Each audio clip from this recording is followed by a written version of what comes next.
Okay, good afternoon, everyone, and welcome back, committee members. My name is Christine O'Connor, and I am the new committee clerk for the Municipal Accessibility Advisory Committee. Is everybody able to hear me okay? Yes, okay, perfect. I can confirm that we do have quorum now. So we will go ahead and I'll turn it over to you, Madam Chair. Thank you, Christine. Hello, everyone, and welcome to Summer Revisited. Thanks to everybody for joining us today. With confirmation that we have quorum, I will call this meeting to order at 1:02 p.m. So that's the first. Second is approval of the agenda. So can I have a mover and a seconder to approve the agenda? I see Councillor Tozo and Susan Mockler. Thank you very much. All in favor?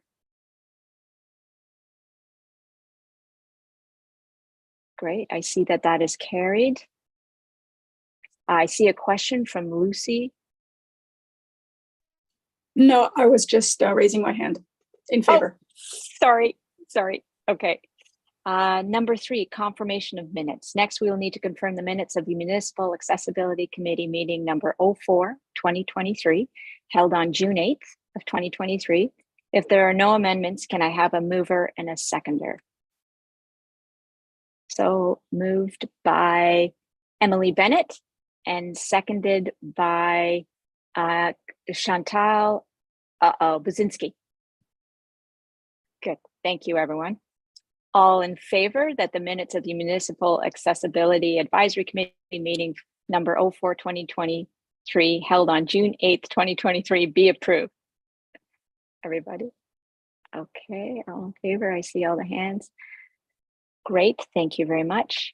Number 4 is disclosure of pecuniary interest. Are there any disclosures of pecuniary interest today? Seeing none, we will move on to the next item. Number 5, delegations.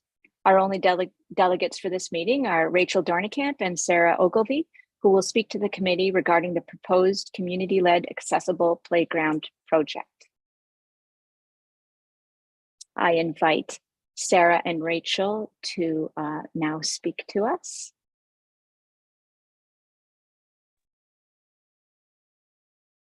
Hi, I'm Sarah. Thank you very much for allowing us to speak today on behalf of the Inclusive Play Project. Next slide, please.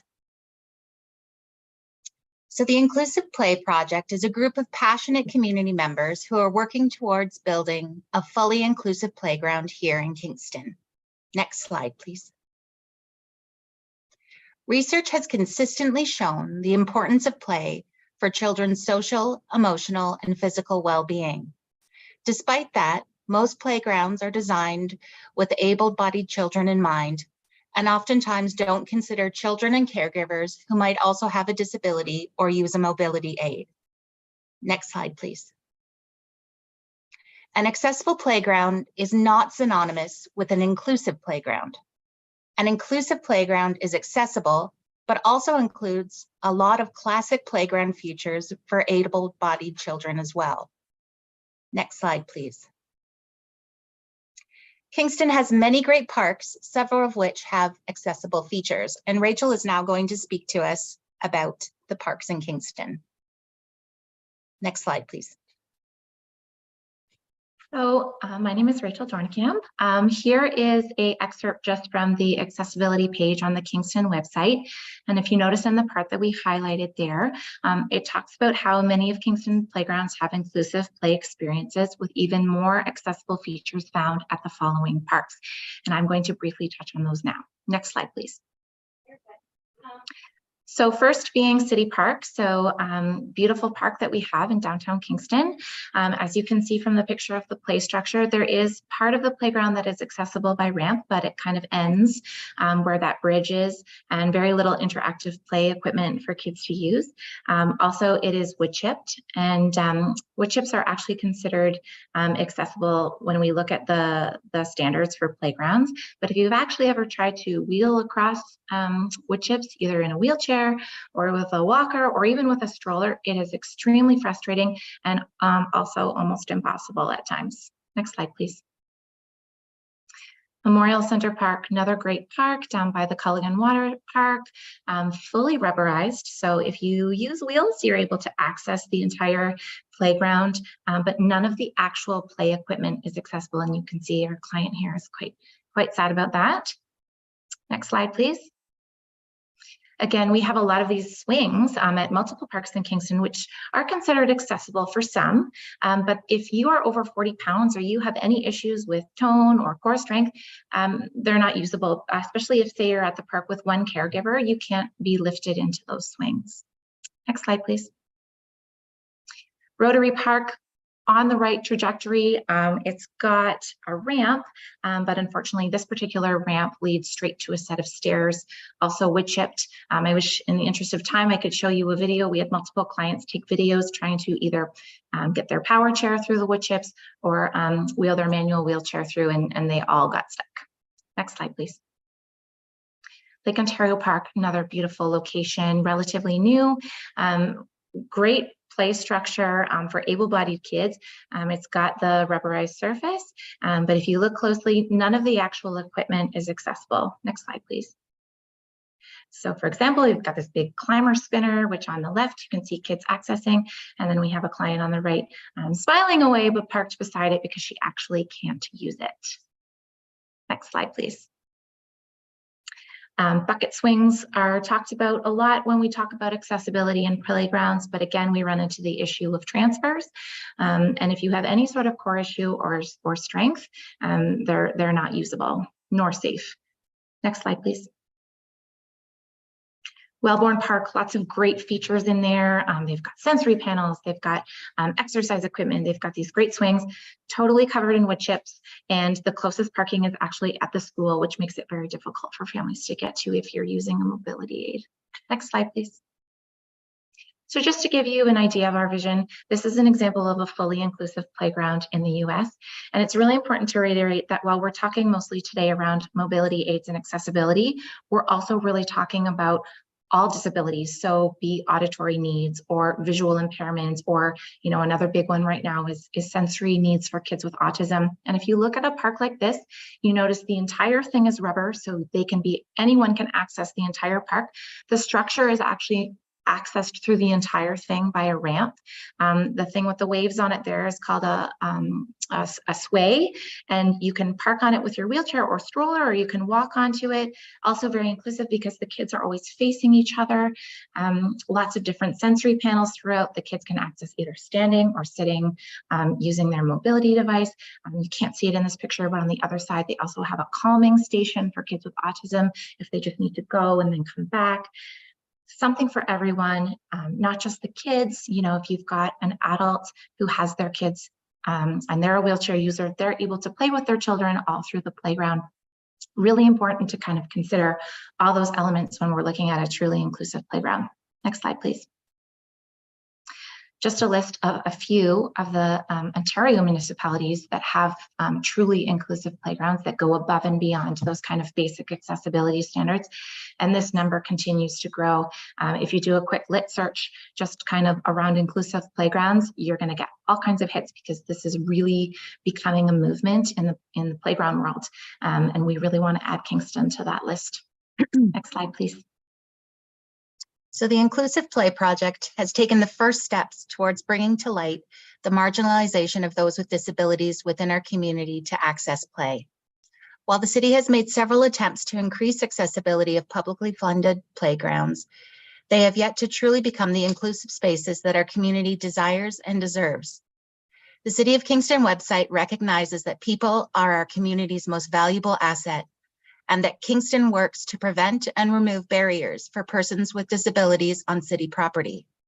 We call upon the city to act upon these statements and provide a playground that will allow citizens to interact, play together, and thrive, which exceeds the basic standards of accessibility. Rachel and I could talk about this sort of stuff for a very long time. And we know that today we were grateful for being permitted the opportunity to share this information with you, and are open to any questions that you might have for us.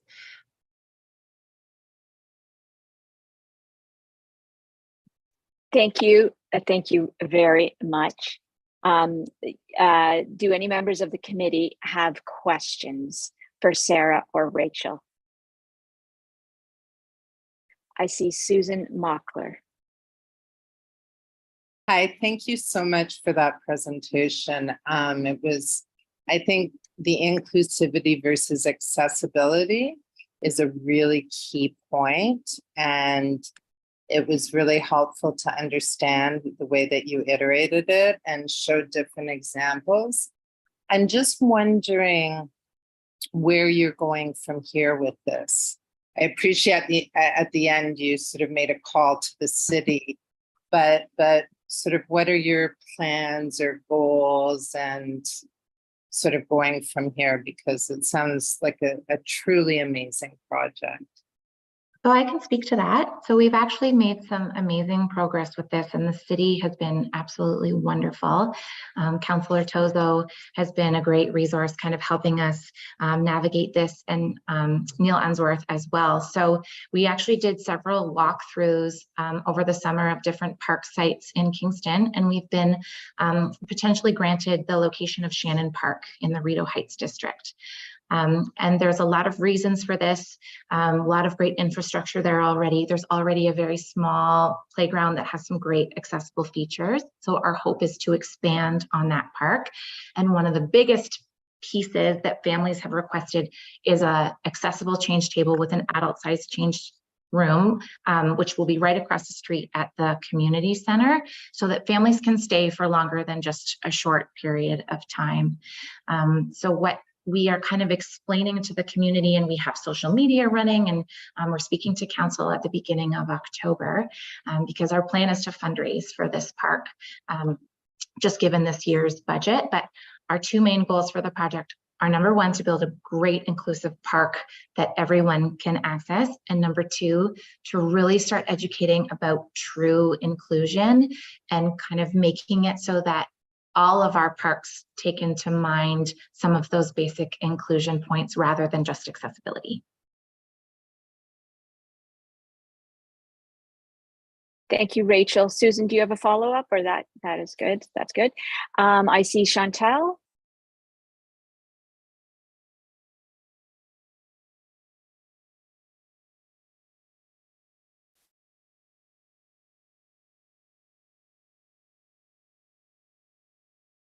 Great. Hi. Yes, I was wondering, when you're done with this park, will you, or is there a plan to do other parks around town? A good example would be Lake Ontario Park. So I think, oh, sorry, you go ahead, Sarah. Okay. So I think that one of the things that the Inclusive Play Project as a committee, what we've been talking about is working to educate and to plan for the inclusion of inclusive playgrounds in all of the city's future planning for parks.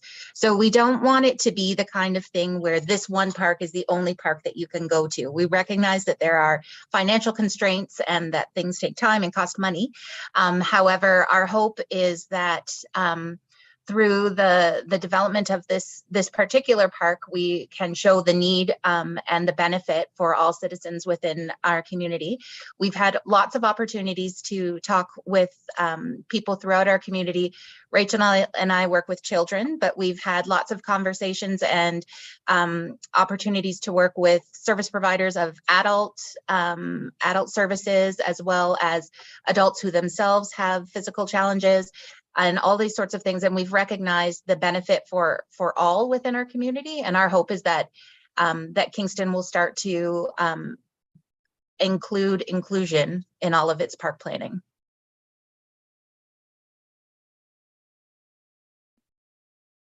Thank you, Sarah. I see Kim has a question. Yes, thank you, Madam Chair. This is a wonderful project. I applaud your efforts in this area. Thank you. From the photo you showed, I see a lot of play structures in direct sunshine, and I'm wondering if an inclusive park also considers areas of shade, because not everyone can be out in the heat of the sun. So I wonder if there's a balance between shade and no shade in an inclusive park? So that one is just an example. We're working very closely with a design team to design a park that's specific for us. Just in the interest of time, that was when I wanted to quickly show so you could see the accessibility parts. One nice thing about Shannon Park is it already has a very beautiful gazebo. And there's also lots of trees that line the pathways to the park. And then what we're hoping is the actual play structure will have plastic covers at different points where the sensory panels are. So the parts where kids are actually sitting to play with the different elements, there will be some shade component, yes. Perfect. Thank you, Rachel, very much. Thanks for the question, Kim. Susan, I see your hand up. Yes, I just had a follow-up question, sorry, that I thought of as you were speaking. The component of the education, I think, is really important. And I've actually worked on a number of city projects in my role as being part of the MAC advisory committee over the years, like quite a few. Some of the ones you had shown to us in terms of an effort to increase accessibility features. And I'm just curious, does part of your educational component also work in terms of educating some of the city staff who are working in this area, or the people that are sort of in charge of, I know there's one person who's sort of in charge of accessibility around the parks often. And I mean this in the most respectful way possible. The people I've worked with in the city are great, but what you're talking about and what you're offering has not been always consistent with my experience of working with them. And so I'm wondering if there's a hope to educate as well in terms of city staff who are directly involved in the playground development and refurbishment. So again, I can speak to that. One of the really important things to consider is that because this is a relatively new movement, a lot of it resolves around just not being exposed to inclusive parks. So Sarah and I have been working in this industry for years, and I have learned more about what a truly inclusive playground is in the last 6 months. And I've worked with these kids for over 10 years. So I think a lot of it is just kind of becoming aware of the changes to kind of what is considered a great park. And you think about parks really are community centers where people come for picnics and they come to play and they come to get together. And, you know, it just, if it isn't on the radar because you're not exposed to it, that education piece is super important. And, you know, for us, we are fundraising this first park. And I think, you know, because it hasn't been in the budget, because it hasn't been on the radar. And our hope is that if we are looking at making all of the parks, or the ones at least that are refurbished, or future parks to be built, that maybe there is a little bit in the budget for that true inclusion, especially if we're looking at accessibility standards, or if a park goes to be modified, rather than just changing XYZ, why don't we add a few of these other features that all kids can access?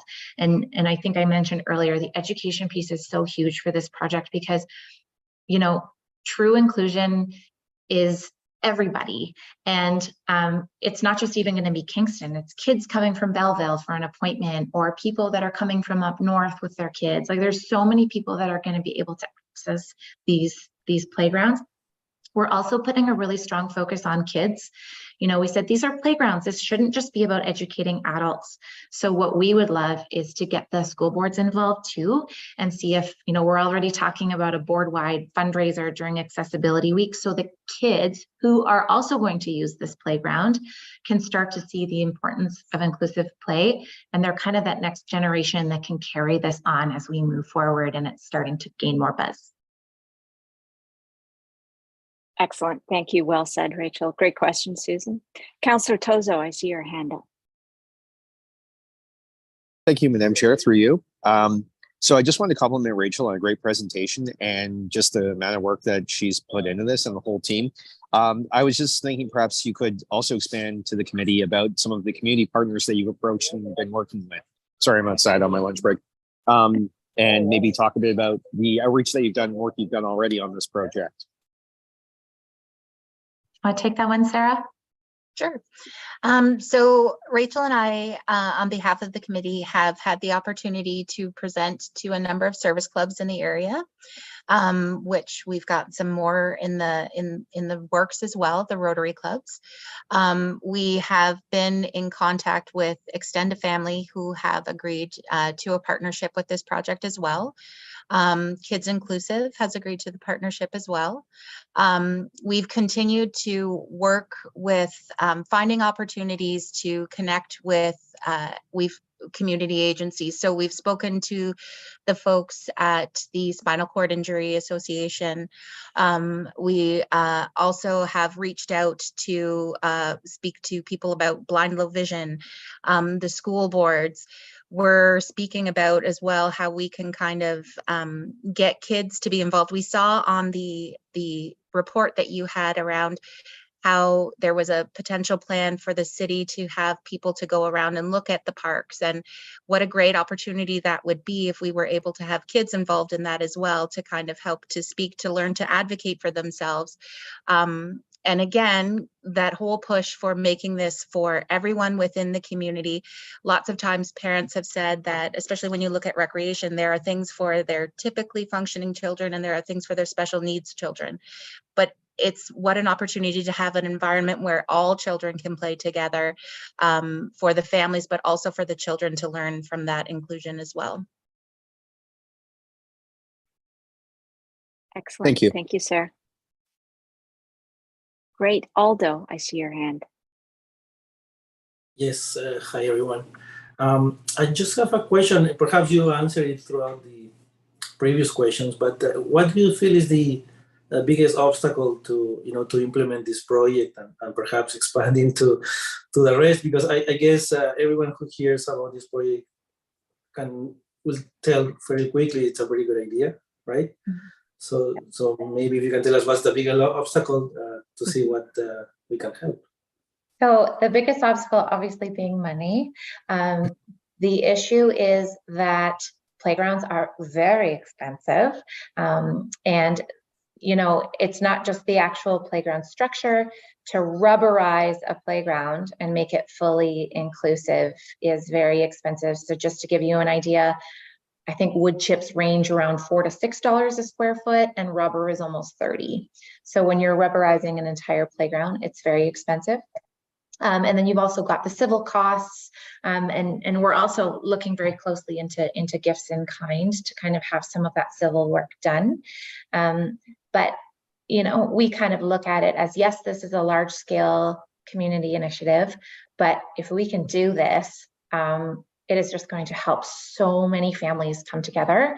And we're really hopeful, after our council meeting and we can launch our fundraising campaign, that the city will kind of see the value in it for future budgets, and the community will come and rally together to raise this money, because like Sarah said, it's not just for a small group of kids, it's for all of our kids. Absolutely. Aldo, do you have a follow-up question? Not really, because it's pretty clear.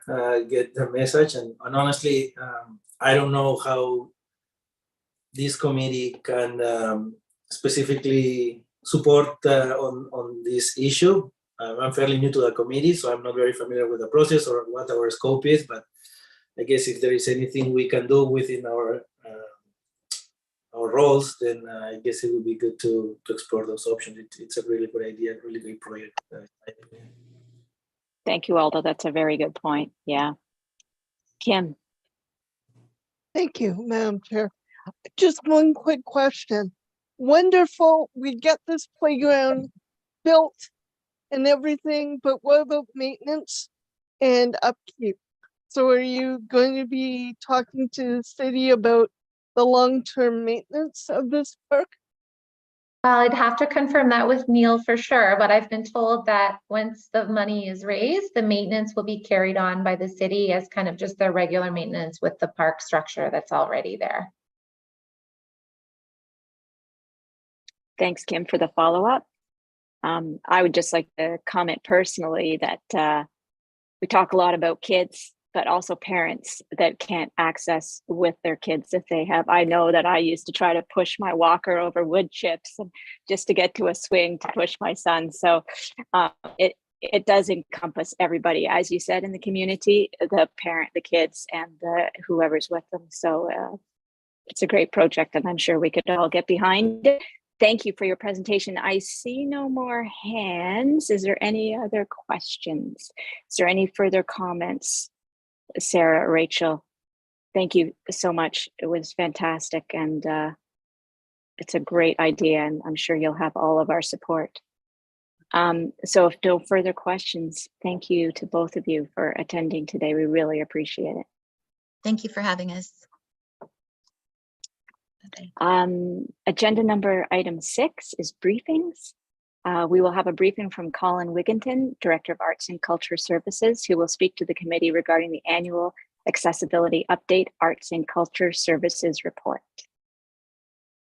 Thank you, Madam Chair. I'm Colin Wigginton. I'm the Director of Arts and Culture Services for the City of Kingston, and I'm always looking forward to and appreciate having this chance to meet with this committee to provide an update on the work that we're doing. You have a fairly robust report on our efforts that you've received, but I also wanted to provide a quick PowerPoint presentation just to highlight a few aspects of our work and certainly to encourage some discussion if you have questions about specific things. So next slide, please.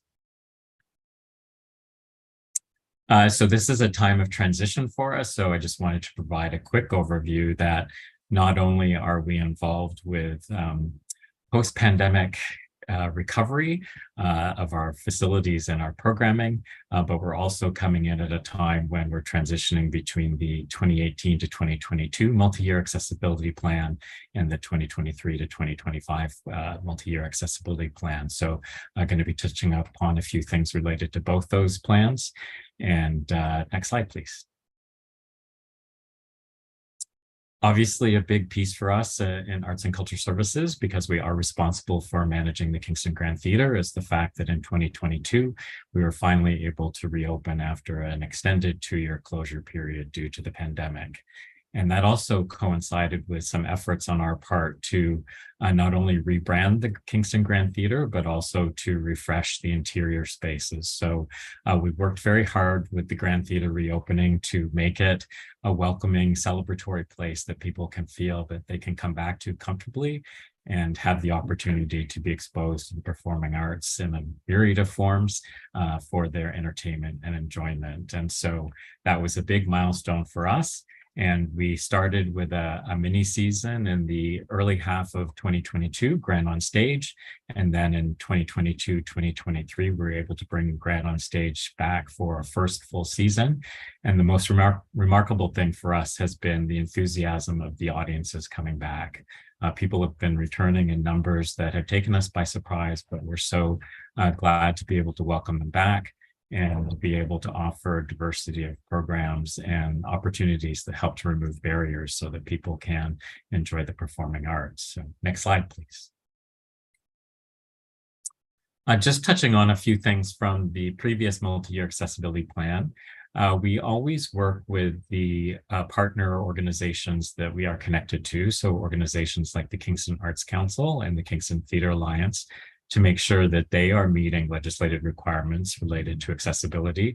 And I'll touch upon later in these slides, ways in which we're actually able to now move beyond those legislative requirements to be much more creative and inclusive in the kind of partner programming that gets offered. So I just wanted to highlight that. Next slide, please.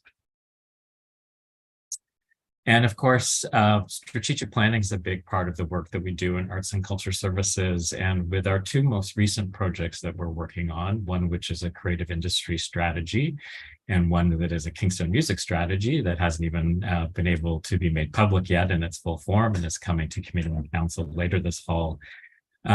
Accessibility, diversity, inclusion, equity, all those things are very much foundational principles for us when we're doing that work, because we know that they are critical for these things to succeed. And so I just wanted to highlight that within the creative industry strategy that we're working on right now, there's 6 theme areas, and one that has equal weight with all the others is reinforcing diversity and inclusion. And it's been a fascinating learning curve for me and my colleagues to be delving into the worlds of film production, music recording, music performance, and theater, to really get an understanding of what these mean in those contexts, and really wrestling with how can we make sure that as these efforts around those creative industries in Kingston take root, that we can make space for all people to participate. And with things like film and music, we're seeing even how strong the gender divide is. We have lots of work to do in those industries related to raising women up, let alone helping to create space for equity deserving communities and mixed ability artists and others. But this is something that's very much part of the consideration, and we're pursuing this work. And the same is true with the Kingston Music Strategy. As it's being finalized, we now have the idea lens that has been brought forward through the EDI office to make sure that all the work that we're doing is recognizing those efforts around inclusion, diversity, equity, and accessibility. Next slide, please. And of course, we're always looking at ways to remove barriers related to the kind of programming that we do. And in particular, something I wanted to highlight are our ongoing efforts around the removal of financial barriers. So for a number of years now, through the Kingston Grant Theater and Grant on Stage in particular, we've had a multitude of discount programs that we offer, where we're trying to engage new generations through something like our Impact Under 30 programs. And in our upcoming season, almost half of the shows are eligible for impact pricing for youth. But we also have pricing that's accessible to people who are part of the city's municipal fee assistance program. But we also have, in addition to those, we have discounts for military. People who have Kingston Transit passes can receive discounts. We have the newcomer voucher program that we participate in. And more recently, we've introduced an artist and arts worker fee structure to help remove barriers for people who typically work in the arts and are often not surviving that well above the poverty level. So again, always trying to create these avenues of access for people. Next slide, please. And something we've been able to do in more recent years too, despite the pandemic, is reach out through our summer arts programming. And there's an image on this slide in the middle showing an older woman participating in a music workshop. Over the last 2 summers, for example, we've been able to work with long-term care facilities here in Kingston, like Extended Care, Rideau Crest, and other homes, where we've been able to engage artists who've been able to go out into those facilities to offer accessible programming to the residents, and have had great response to that. And on this slide, also at the lower level, is an image of local artist Erin Ball that some of you may be familiar with. She is a mixed ability circus artist who owns and operates Kingston Circus Arts, and we've been working with her this past summer on a program at Rideau Crest that was actually supposed to happen on August 31st and is now happening tomorrow. So an opportunity not only to bring programming into these long-term care facilities, but to engage professional mixed ability artists as well. Next slide, please. And we often feel that, as I say, that this is really central to the work that we do. So whenever we offer programming, we try as much as we can to remove barriers. So every year when we do the Mayor's Arts Awards program, for example, the mayor's in attendance and helps to recognize people within the arts community. And we also have ASL interpretation alongside of that. And as we've gotten into more streaming with programs, we also have the opportunity to access closed captioning. And having the chance to not only make those experiences of the programs accessible, but also to recognize artists like Erin Ball, who I mentioned recently, who was a recipient of the Mayor's Arts Awards a few years back. Our school program also is one that for us is really at the leading edge of the kind of diversity and accessible programming that we try and focus on. And this is a program for students from kindergarten through high school. And we work with educators in schools to bring students in to be exposed to the performing arts in a variety of forms, and always with curriculum connections for learning outcomes.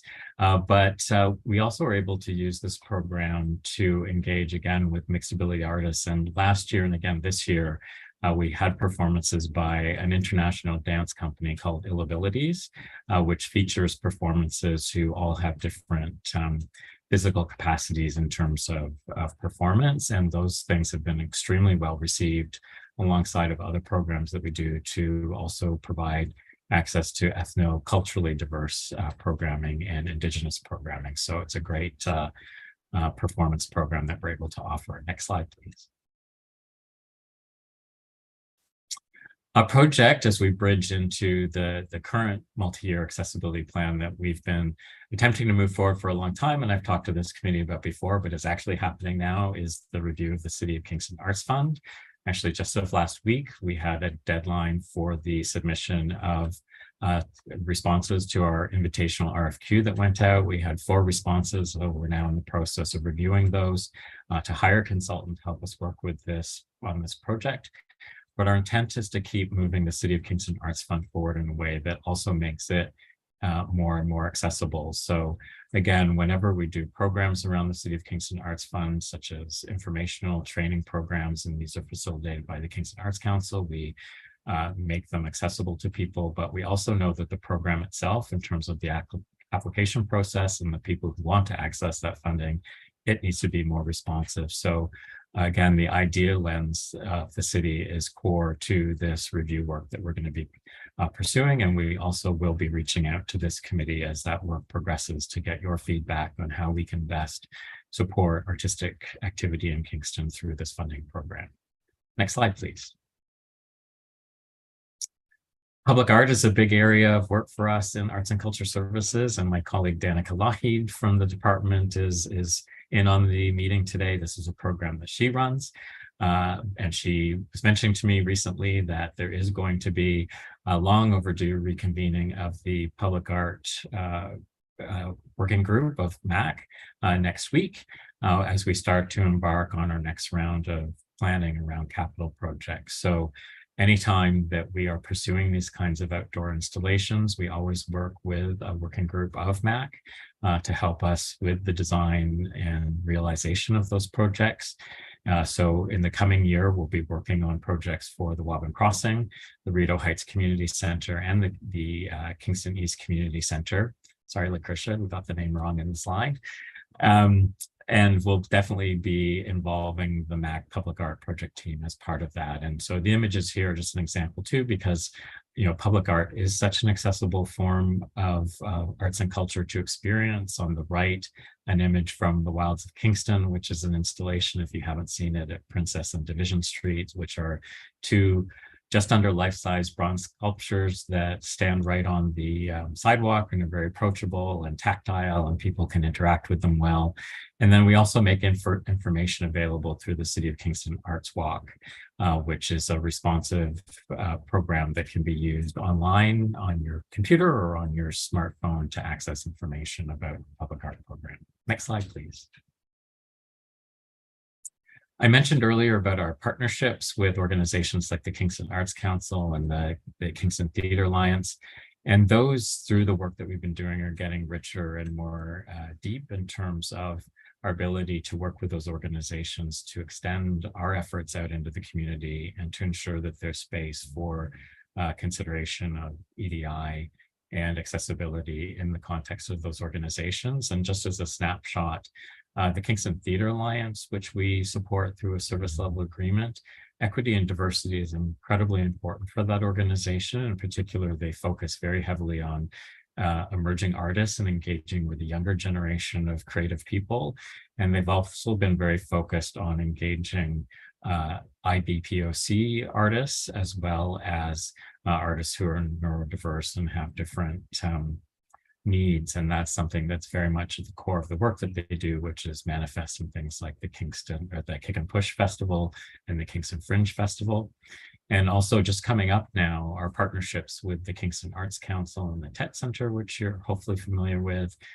They are doing an initiative next week called the Art of EDI, and also the TET Artist Residency Program, which just was announced, also has made EDI a central focus of the intent of that program. So we're seeing these circles widen out into the community through our efforts. I think next slide, please. I think we're almost at the end. Just try and wrap this up. A longstanding initiative we've been working on is trying to always make the Kingston Grand Theater more accessible.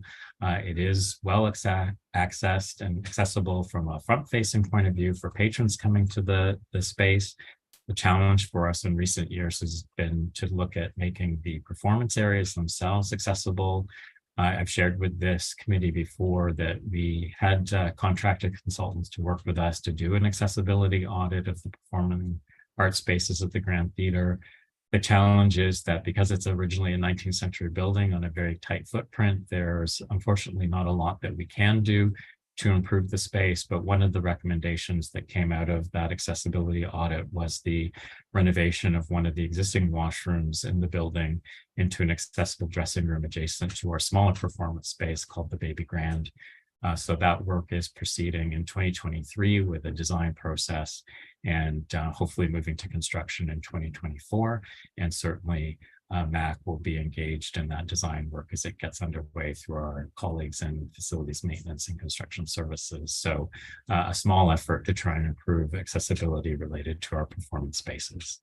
And I believe that's the last slide, and I see a hand up already, and I'm happy to answer questions. Thank you, Colin. Incredible, vast array under your portfolio of things that you touch in our community. It's pretty breathtaking and very impressive. So thank you very much. I do see Chantel has a question right away. Hello. Thank you very much for that informative presentation. I have been involved in the arts since elementary school, and it's something I strongly believe in. I'm still in the arts here in Kingston. Actually, this afternoon, I'll be volunteering with the Kingston Symphony Association. So I love the arts. Wonderful. And I love the brand. Thank you. I was just taking some notes to help me work through my thoughts to keep my question as concise as possible. Okay, so something that as an artist I'm well aware of is the healing power of the arts. I'm not sure what the current term is. I grew up what we called it multiculturalism, but I've seen there's something called interculturalism. I don't know what that means. So I'm going to say multiculturalism, and if I'm wrong, please correct me. So something that I have, as a Canadian, always strongly valued since childhood is the multiculturalism within Canada. I'm originally from the West Coast, and since moving to Central Canada, it's very, the whole multicultural, it's very intense here. It's not like that where I'm from, and I love it. I love that aspect of Central Canada. There's so many different people here. So I was wondering, if there's already been any thought put into the example of like multicultural events, multicultural festivals being one of them. So for example, Filipino, Ukrainian, Latin, Black, etc. And I also heard you speak that there is emphasis on some Indigenous celebration of Indigenous arts, which is important. One thing I want to address as a Canadian is, and I'm not getting into anything political, I'm just expressing when it comes to the arts, how it sometimes impacts me as an artist. One of the things as a Canadian that I sometimes fear is that as we move into a season of reconciliation, that there can be too much backlash, and with so much emphasis on Indigenous art events, which is extremely important, I become afraid that my Canadian folk traditions can sometimes be squashed or considered less important in that process. And I wanted to express that so that others understand that there are Canadians that do have that fear. I strongly support reconciliation. I love Indigenous culture and art. But I want to make sure that as we move forward through this transition as a country, that it's not an us versus them. And one of the things that I love about the arts is that they can be such an opportunity for community healing, and that being the broader Canadian community. And it's a unique opportunity in Kingston with the statue coming down, and it's a very hot button topic here. I don't want to get into it because this is not the right place. But anyways, as it pertains to the arts, I just wanted to ask, along this theme of inclusivity, what if any inclusivity arts projects in the Kingston area could be coming down the pipe, and to express my genuine fears as a Canadian during these days and times, so that you're aware, so that as planning progresses into the future, that the awareness of that could hopefully help when considerations are being made of finding that balance, that delicate balance between representation of all cultures within that are present in Canada. So I think my question is what has been spoken about so far regarding inclusive art events? That was my question, but a lot of went into that question. And I would love to have a longer conversation with you about that. Thank you for the question.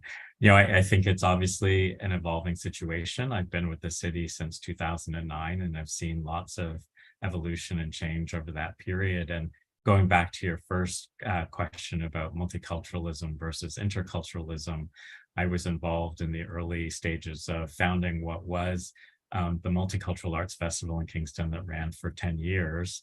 And that was something the community really wanted to do, that was an offshoot of a very popular program in the 1970s and 80s that some people might be familiar with, that was called Folklore. And really that was about trying to create space for communities that tend not to be seen within Kingston's cultural landscape to be highlighted. And what's happened in more recent years in consultation and discussion with community is this shift away from multiculturalism, which is a term that really focuses on ethnic diversity, into interculturalism, which is creating space for a greater diversity of people to participate. So last year, with the first Intercultural Arts Festival that was presented, it was bringing those traditional ethnocultural communities together with other communities such as Indigenous, queer, mixed abilities, and others, so that the experience of culture is as broadly inclusive as possible. So I think what we're seeing is this evolution. And again, when we work in arts and culture services, as well as with our colleagues in recreation and leisure services, and particularly their special event office who are involved with special events, we are bringing a more intentional effort and lens to the way that we look at the kind of programming that the city offers. So we've tried very hard to move away from sort of focuses on more traditionally sort of Eurocentric and colonial kinds of celebrations, and not to ignore or move away from those entirely, but to make space for there to be other opportunities. And I think what you're obviously seeing with the high profile of Indigenous programming is the fact that we are still trying to come to terms with the Truth and Reconciliation Commission report from 2015. And so there's a correction that's happening in terms of creating more balanced representation of Canadian history, but also at the same time making space for opportunities for new Canadians and other communities to see their culture celebrated, and to be acknowledging and thinking about various groups when we are doing programming. So, Grand on Stage, which we present at the Kingston Grand Theatre, for us creates a space for us to try and bring in artists that are representative of as much diversity as possible, so that we can create opportunities for Kingston audiences to access work they might not see otherwise. I mean, the challenge that we're all dealing with is, as we become more aware and want to be more inclusive, the levels of complexity increase and the number of groups that we would want to support and highlight and partner with also increases. So it's really about trying to support that kind of incremental change through the kind of programming that we do. And so oftentimes, historically, a lot of arts and culture program is very child focused or family focused. And that's why we're intentionally, for example, working with long-term care facilities to make sure that we're thinking about people at all stages of their life being able to access arts and culture, whether they're able to go out to something or the programming can go to them. So there's a lot of sort of criteria and things that we're thinking about as we're devising our programming. So a complex question and maybe an overly long answer. No, that was great, Colin. It is, it's all encompassing, right? There's so much that goes into it. And clearly you've been working hard at this for a long time. Thanks for your question, Chantel. Is there any other questions for Colin at this time? Seeing none, Colin, thank you so much for your presentation. I know this is just the tip of the iceberg of what you do, and your report was great. Thank you very much for your time today. Thank you. We really appreciate it.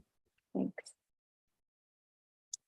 Moving on to agenda number 7 is business.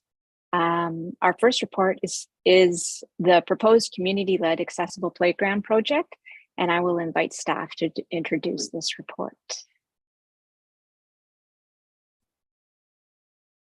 Thank you. Can everyone see me and I'm coming through effectively? Thanks. Very good, Neil. Yep.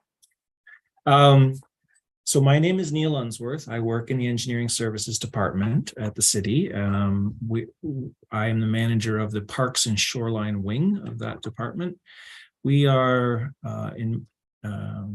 essentially charged with the planning and design and replacement of renovations of our new parks and our old parks and our shorelines, which of course it covers playgrounds as well.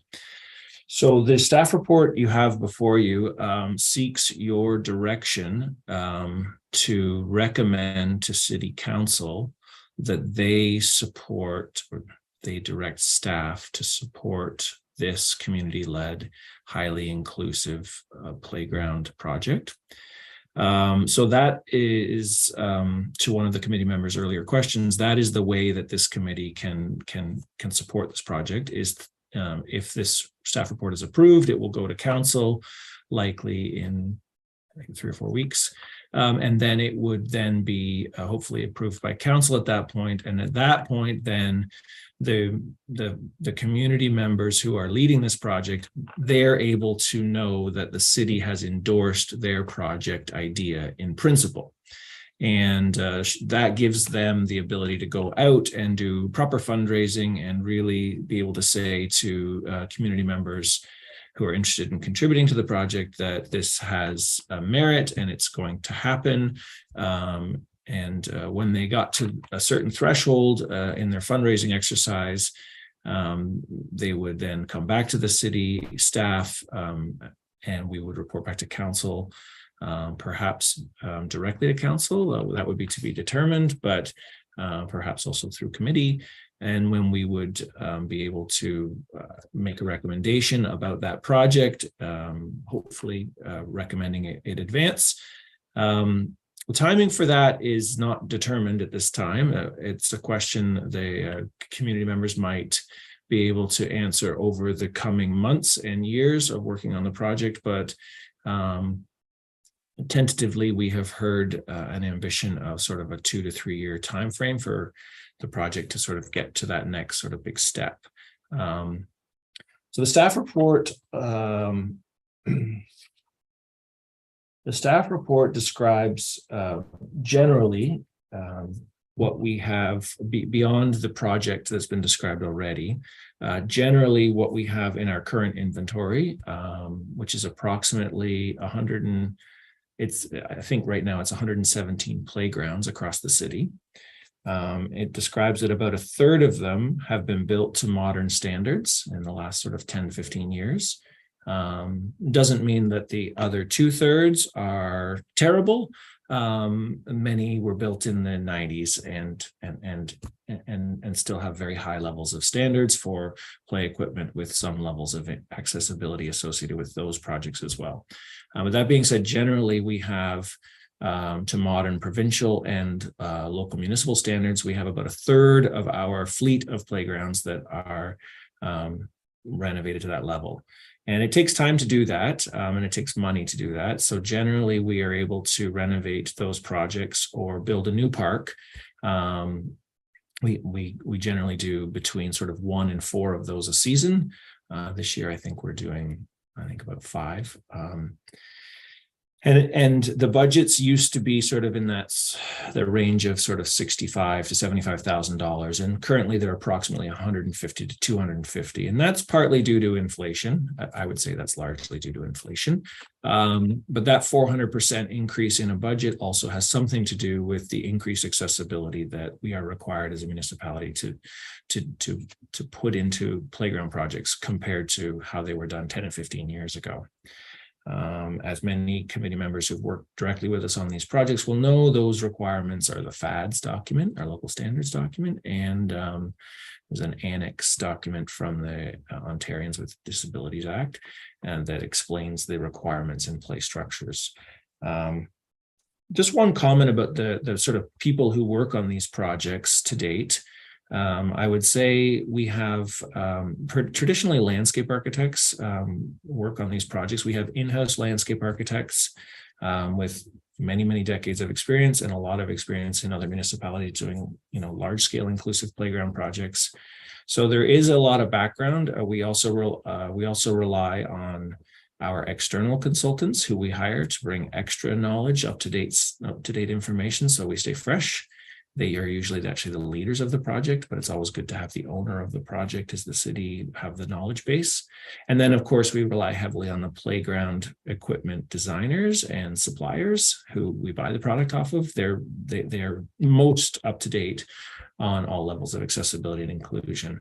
But again, the reality is that it takes many years to change the old inventory stock, and with the budgets that we've been able to grow over the years, we have to prioritize and target some of those sort of key elements. One of those typical elements would be a pathway. So the majority of our park playgrounds don't have pathways to them. So that was always, even 15 years ago, a priority. That's a third of the budget of the project. So right away, we have to prioritize getting people to the playground structure in an accessible way. And then in addition, there are other not perfect accessible solutions in playgrounds that are required under provincial law, like the surfacing. The wood chip surfacing is not highly inclusive. It is, however, considered accessible to a certain degree. And so that's what we use. And again, that's a budget issue. The budget is both the cost to implement, but also to maintain. So a highly inclusive playground structure will have a different level of maintenance cost associated with it, but that would all be factored into any report we brought back to committee or council on this community-led project. I will say the other things we often try and integrate into our renovated playgrounds are transfer platforms and accessible swings. But again, they only work for certain segments of our children who are playing on these structures. So we know that, but those again are the requirements under the province. And we have, as Rachel described, we have a number of play structures and parks over the years that have received a higher order of inclusivity built into their projects, and that has strategically varied depending on whether there were grants available or depending on those community initiatives, or and those again were described already in the comment. But again, about 1/3 of our inventory is relatively modern. So I would say the next thing in the staff report that we talk about is that staff and the community don't have a full appreciation of what is in that inventory from an accessibility point of view, and certainly from an inclusivity point of view. So we have actually a council goal in our strategic plan to describe the inventory from an accessibility perspective and report back to council in 2025. That will inevitably come through the MAC committee as well. And then we'll know what we have in inventory, and then we'll be able to make some strategic recommendations about what would be some options to change that. We can talk about scheduling, timing, cost distribution, prioritization, and approach to inclusive elements as part of that project. And should this project that is being proposed before you today have advanced to the point where it's been implemented, we would include that as part of this study. And if it has not quite made it that far along, we would sort of gauge how it was doing, and we would report back as part of the study and consider it as well. I think that's it. Thank you. And I'd be pleased to take any questions. Thanks very much, Neil. Fantastic. Okay, I open the floor to questions. Does anybody have any questions for Neil? I see Aldo. Hi, sorry, just one question. If I heard correctly, there is about over 100 other projects in general, I guess in the queue. Is there any project similar to this one that fosters inclusivity, especially for kids? We have 117 existing playground structures, like playgrounds in the city. That was where the 100 approximate number came from. Okay, sorry, I confused the That's okay. But to answer the second part of your question, the city currently does not have a purpose-built project to build a highly inclusive playground on our current work plan. That may change as a result of the study we're going to bring back in a couple of years to committee and council with regards to accessibility and inclusivity across the entire city's playgrounds. At this time, our current work plan is to replace our worst condition play structures to the modern standard, which is different than a highly inclusive playground, which we've learned from Rachel today. We also have some new parks coming on board. Again, they are being built to the modern standard, and where possible, we inject as much additional inclusivity into that as possible, but of course it's based on budget. So the answer to your question is no, not at this time, but that opportunity is likely could likely line up with the staff report back and the study that we will do likely with MAC, members of MAC, on accessible audit of playgrounds in the city by 2025. Thank you. Excellent. Thank you, Aldo. I just have a curious question, Neil. The parks that are contained on school properties, they're a completely separate entity, are they? Not under the city at all? Correct. One minor exception out there where there's a bit of an anomaly where we share some school land, some parkland with school use. An example would be Champlain Park, where the school uses our park as a schoolyard. But no, generally the ones in schoolyards are either led by the PTA or the school board themselves, or combination often. Same thing for public housing. A number of those are not actually city run there, even though the housing corporation is associated with the city. So yeah, okay. They are separate other playground owners out there. Yeah. Okay, thank you.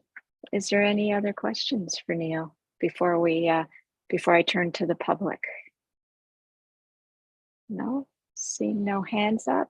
Are there any questions from the public? And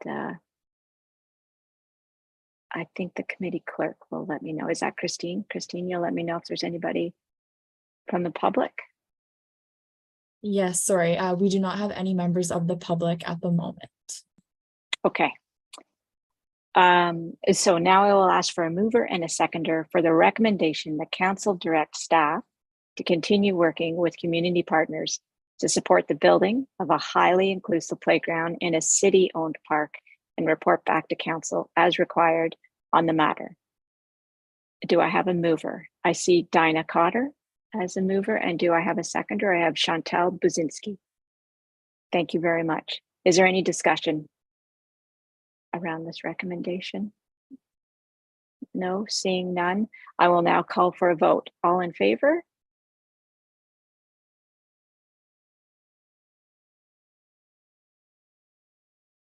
Okay, I see all in favor. So I believe that is passed, is carried. Thank you, everyone. Thanks, Neil. That was great. Moving on to the next item of business, the annual accessibility update, Arts and Culture Services. Would staff like to introduce this report?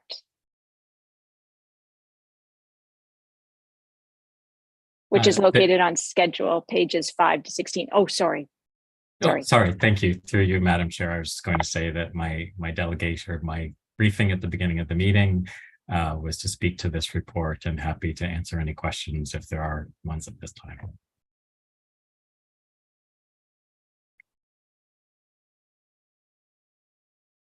Seeing none. Thank you, Colin.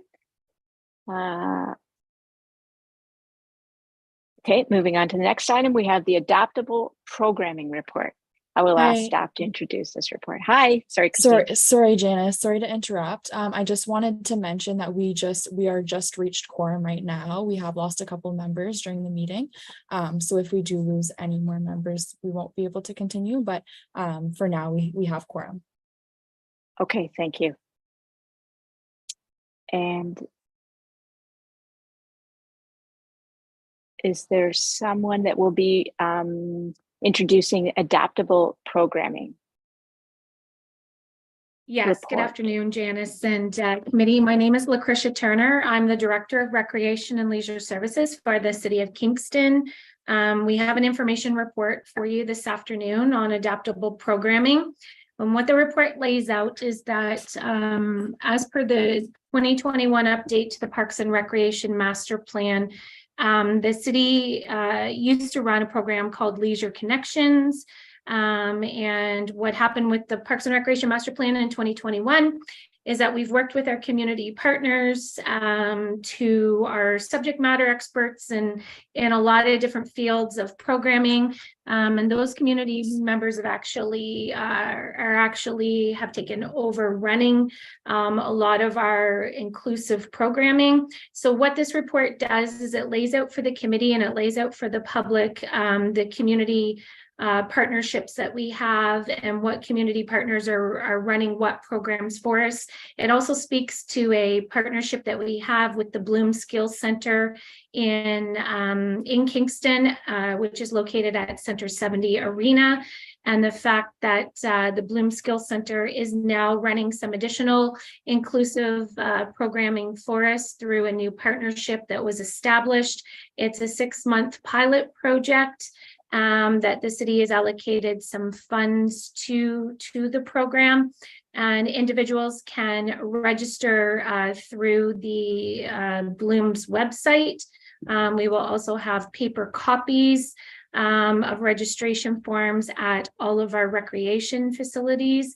And we will also be working with Kingston Public Library at their different locations, our colleagues at Kingston and Frontenac Public Library, to make sure that we have paper copies of forms there for the public to access as well. So the report highlights all of the different partners in the community, who's running baseball, who's running bowling, who's running all the different activities and how people can contact them, but also the fact that Bloom Skills Center has stepped up with this new partnership with the City of Kingston to offer the Cosmos Club.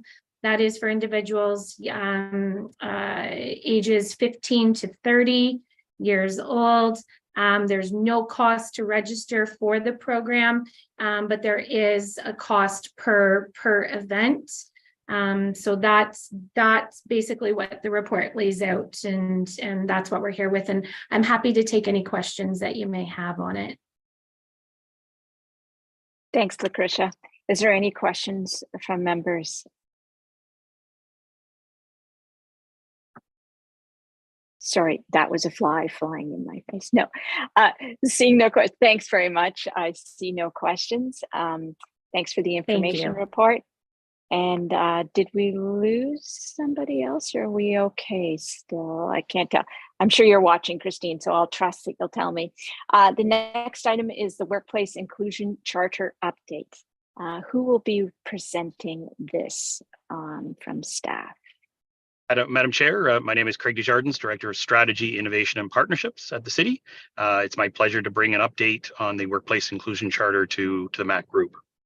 Thank you, Craig. Maybe just as a little background and further to the brief report we provided, the Workplace Inclusion Charter has been, I think, one of the most successful projects of the community's workplace development and in-migration strategy that was developed in 2017. We were certainly at the lead in terms of the focus on EDI in the workplace. We are just at the stage where we're developing a sort of the 2.0 version of that strategy to look into the next 5 years. And workplace inclusion and EDI will again be a major focus of that strategy. But in terms of activities, the current project has built upon the development of validated tools. I think more than 30 now that were sort of trialed with businesses in Kingston, more than 50, and has now expanded geographically into other communities here in Eastern Ontario. We are actually just starting to look at language minority, French as another focus to support the Francophone community as part of the Workplace Inclusion Charter. So again, very successful project focused on workplaces, and again, amazed at the response and reception and support we've had from the Kingston business community and their recognition of the critical role that EDI plays in our economy. Happy to answer any questions you might have. Thanks, Craig. It's definitely a hot topic right now, hot button issue. So is there any questions from members of the committee for Craig?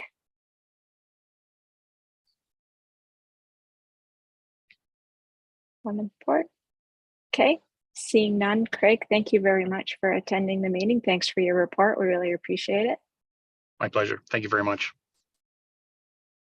The next item is the Accessibility Office update for Q2. So who will, and that's on schedule pages 29 to 39. Sorry, Derek, is that you? That would be me. And Okay. We've been through a lot already, so I will be pretty brief in my summary on this one. Biggest item with this report is the quarterly update on the accessibility inquiries received.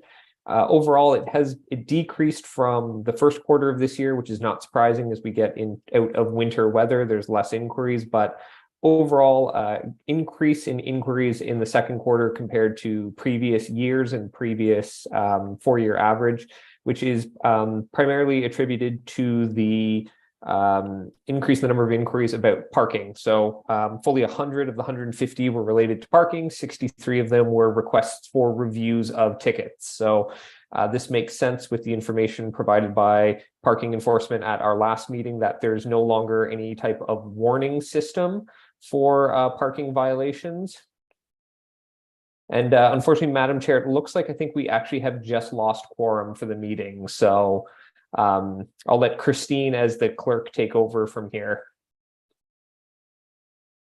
Thank you, Derek. I'm not sure if we should have a recess and see if other people will log back on, if maybe they just lost connection. Does that? I think just to confirm with you, Christine, that is appropriate process. Okay. So maybe we'll wait until 2:18, see if anyone rejoins. And yeah, we can go from there if that's okay with you, Janice.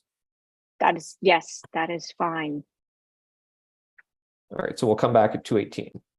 Okay.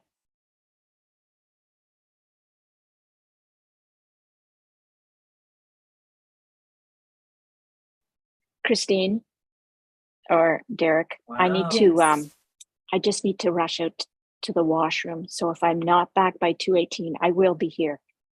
Sounds good. I'll go as fast as I can. Okay. Okay. Thank you.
Okay, so it does look like we still do not have quorum. Jarek, if I could just confirm with you, will we need to vote to adjourn if we don't have quorum, or will we just call the meeting? The meeting is just automatically now done with the lack Okay. of quorum, so any business items will carry forward, which I believe there was only one actionable item, which was the project team appointments, but Christine, you and I can talk, and that can be done via email. So at this point, the committee stands adjourned. Thank you, everyone.